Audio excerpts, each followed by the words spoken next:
Apakah wanita yang memakai celana termasuk dalam hadis yang melaknat laki-laki berpakaian seperti wanita dan wanita berpakaian seperti laki-laki? Celana yang sempit yang memperlihatkan lekuk tubuh. Adapun celana yang longgar, yang besar, tidak nampak bentuknya. Karena kalau dia pakai rok, dia mau pakai motor, apalagi polisi, apalagi petugas, apalagi bidan di rumah sakit yang naik turun lift eskalator bawa pasien, maka mau tidak mau dia pakai celana tapi yang longgar. Islam tidak menyebutkan model. Yang ditentukan oleh Islam bukan modelnya tapi efeknya. Jangan sampai pakai celana sempit sampai menjerit tuh Pak. Tolong gitu Pak, minta tolong.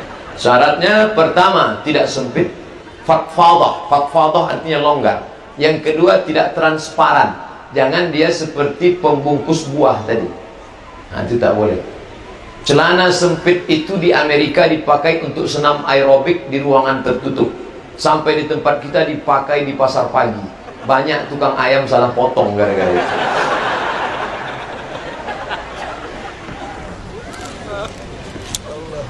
Apa hukum arisan niatnya mendaftar haji? Kalau tidak boleh, gimana solusinya? Sejuta, kita 50 orang. Otomatis ketika saya menarik, saya dapat 50 juta. 50 juta saya bayar untuk ONH. Bolehkah berangkat haji ngutang? Itu babnya. Otomatis ketika saya berangkat, saya punya hutang 49 juta. Maka Imam Ibnu Taimiyah membagi hutang menjadi dua. Yang pertama, yurja bara'uhu, ada diharap pembayarnya. Ibnu Taimiyah menyebut dalam Majmu' Fatawa tentang kasus masalah kurban ngutang. Pak, pinjam uang 2 juta Pak, saya mau beli kambing kurban. Pembayarnya apa? Nanti panen gandum bulan Muharram saya akan bayar. Boleh. Yang nggak boleh itu, Pak pinjam 2 juta untuk kurban. Pembayarannya apa? Kuserahkan pada Allah Subhanahu wa Ta'ala.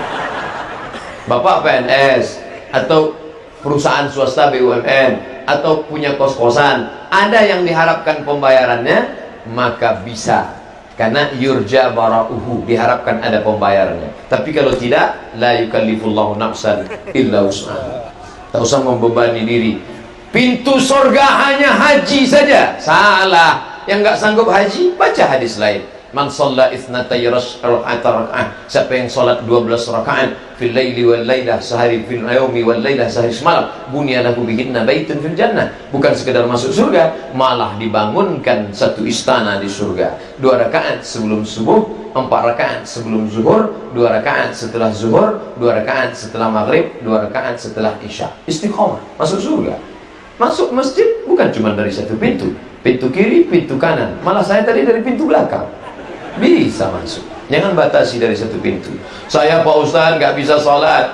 Ada pintu lain masuk surga. Ada. Man ala salasa banatin. Siapa yang merawat 3 anak perempuan. Fa'addabahunna, dididik dengan baik. Wa zawwajahunna, nikahkan dengan orang baik. Wa ahsana ilahinna, buat baik sampai mati. Falahul jannah, surga jadi balasannya. 3 anak perempuan. Kami cuma 2 Pak Ustaz. Tambah 1 lagi.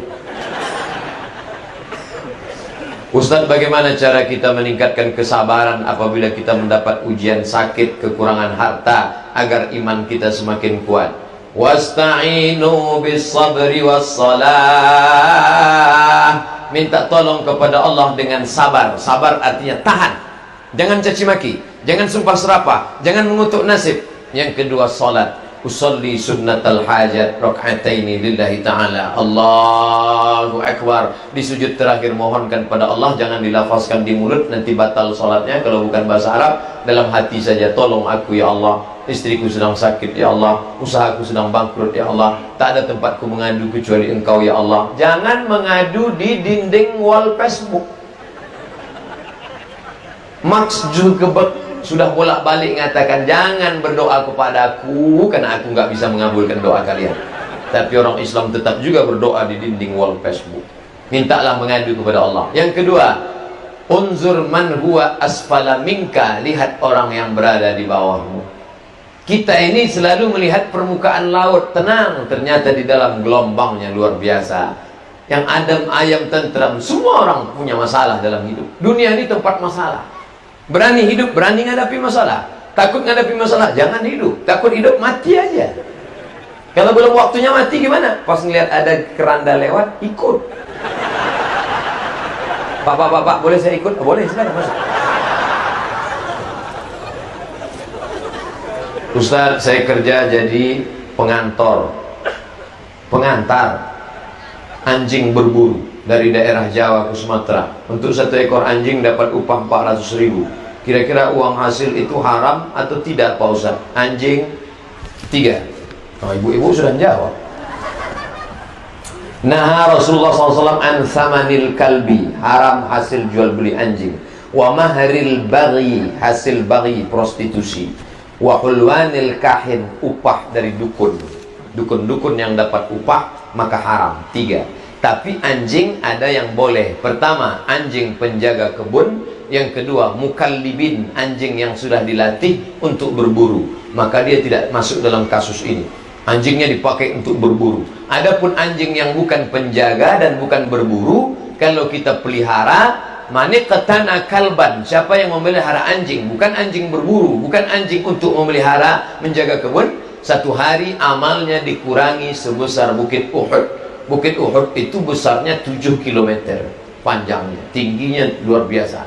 Ketika kita naik ke Jabal Rumat, nampak Bukit Uhud, sore menyala karena cahaya matahari, 7 km. Setiap satu hari amalnya dikurangi 7 km. Sedangkan amal dia sebesar bisul.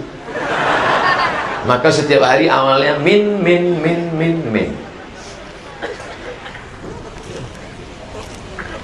Ustaz, bila kita sholat, pandangan kita sewaktu berdiri mengarah ke tempat sujud. Ya, tempat sujud. Bagaimana ketika ruku, Pak Ustaz? Ke tempat sujud. Ada katanya yang dilihat ujung kaki. Enggak, tempat sujud. Kalau ujung kaki yang dilihat, iya kalau kaki kita. Kok kaki kawan? Kakinya busuk pula. Busuk kaki kawan ini.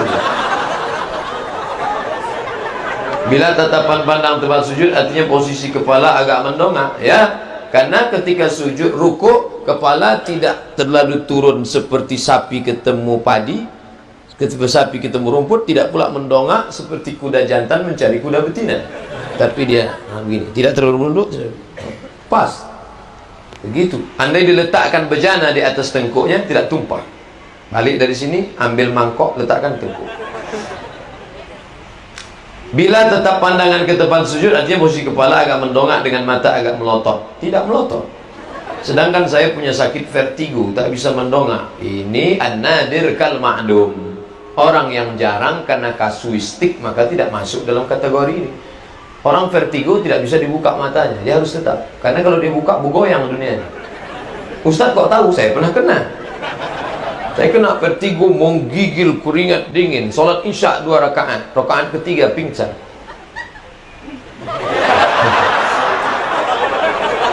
Akhirnya saya pergi ke rumah sakit. Waktu itu belum menikah, masih lajang. Jamaah yang punya rumah sakit, Ustaz Somad, ini kita ke rumah sakit, ya. Lalu kemudian sampai di rumah sakit, dikasih dokter. Dokternya masih muda, belum nikah, cantik. Setelah keluar, ditanya sama jamaah, gimana Pak Ustaz, hilang vertigonya? Gempa Pak, saya bilang. Kata dokter, Bapak tidak sakit apa-apa, hanya perlu istirahat, tidur 2 bulan di kamar. Gak bisa. Datang kawan, bekam di atas kepala 1, di belakang 5. Alhamdulillah sehat. Nah, maka vertigo itu obatnya bekam. Kata kawan terapis bekam, nanti setelah bekam ini datang lagi kemari bulan depan. Sampai sekarang saya nggak datang-datang. Karena nggak ada kumat. Kalau kumat baru datang lagi. Apabila sujud, apa mata kita tetap terbuka, tertutup, atau gimana Pak Ustadz? Sholat itu buka atau tutup? Lihat, ketika Nabi sakit, yang jadi imam Abu Bakar Siddiq. Ketika imamnya Abu Bakar Siddiq, lalu Nabi datang ingin sholat berjamaah. Sahabat menepuk tangan. Mereka tepuk tangan. Mereka ingin ngasih tahu Abu Bakar itu ada imam datang tuh. Lalu kemudian setelah salam kata Nabi, jangan tepuk tangan. Innamat tasfiqu lin nisa. Tepuk tangan itu bagi perempuan karena mereka tidak menyebut subhanallah. Adapun kalian kalau mau menyebutkan subhanallah. Nah, kira-kira sahabat Nabi itu sholatnya matanya terbuka atau terpejam? Terbuka. Karena kalau tidak terbuka tidak mungkin dia tahu. Contoh hadis kedua. Ketika Nabi sedang sholat, Masjid Nabawi belum pakai keramik, lantainya pasir. Nabi pakai sendal. Lalu Nabi buka sendalnya waktu sedang sholat. Semua sahabat yang di belakang buka sendal. Assalamualaikum warahmatullahi. Nabi melihat sendal bertebaran di belakang. Kata Nabi, kenapa kalian buka sendal?